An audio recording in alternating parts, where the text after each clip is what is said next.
الرحمن جمعہ کے لیے اچھے کپڑوں کا اہتمام۔ حضرت عبداللہ بن سلام رضی اللہ تعالیٰ عنہ سے روایت ہے کہ رسول اللہ صلی اللہ علیہ وآلہ وسلم نے فرمایا کہ تم میں سے کسی کے لیے اس میں کوئی مواضعہ نہیں ہے کہ اگر اس کو وسعت ہو تو وہ روزمرہ کے کام کاج کے وقت پہنے جانے والے کپڑوں کے علاوہ جمعہ کے دن کے لیے کپڑوں کا ایک خاص جوڑا بنا کے رکھے۔ جمعہ کے دن ہاتھ بنوانا اور ناخن تراشنا۔ حضرت ابو ہریرہ رضی اللہ تعالیٰ عنہ سے روایت ہے کہ رسول اللہ صلی اللہ علیہ وآلہ وسلم جمعہ کے دن نماز کے لیے جانے سے پہلے اپنے ناخن اور اپنی لبیں تراشا کرتے تھے۔ آپ صلی اللہ علیہ وآلہ وسلم کا جمعہ کا لباس۔ حضرت عائشہ رضی اللہ تعالیٰ عنہا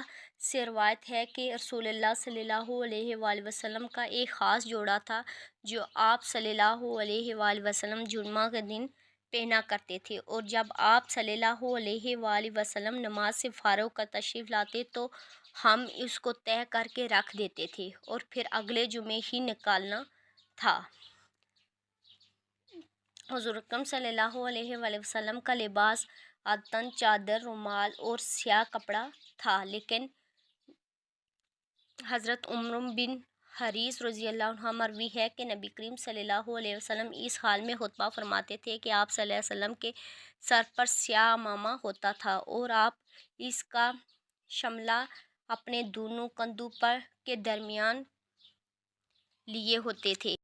جمعہ کے دن اول وقت مسجد جانے کی فضیلت۔ حضرت ابو ہریرہ رضی اللہ عنہ سے روایت ہے کہ رسول اللہ صلی اللہ علیہ وسلم نے فرمایا جب جمعہ کا دن ہوتا ہے تو فرشتے مسجد کے دروازے پر کھڑے ہو جاتے ہیں اور شروع میں آنے والوں کے نام یک کے بعد دیگر لکھتے ہیں، اور اول تک دوپہر میں آنے والے کی مثال اس شخص کی ہے کہ جو اللہ تعالیٰ کے حضور میں اونٹ کی قربانی پیش کرتا ہے، اور اس کے بعد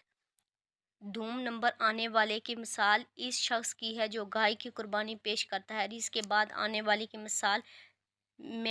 مینڈھا پیش کرنے والے کی ہے۔ پھر جب امام خطبہ کے لیے ممبر کی طرف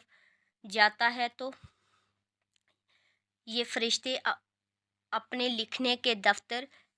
لپیٹ لیتے ہیں اور خطبہ سننے میں شریک ہو جاتے ہیں۔ میرے اس چینل کو سبسکرائب کریں اور بیل آئیکن کا بٹن پریس کریں۔ ایک نئی ویڈیو کے ساتھ حاضر ہوں گے، تب تک کے لیے اللہ حافظ۔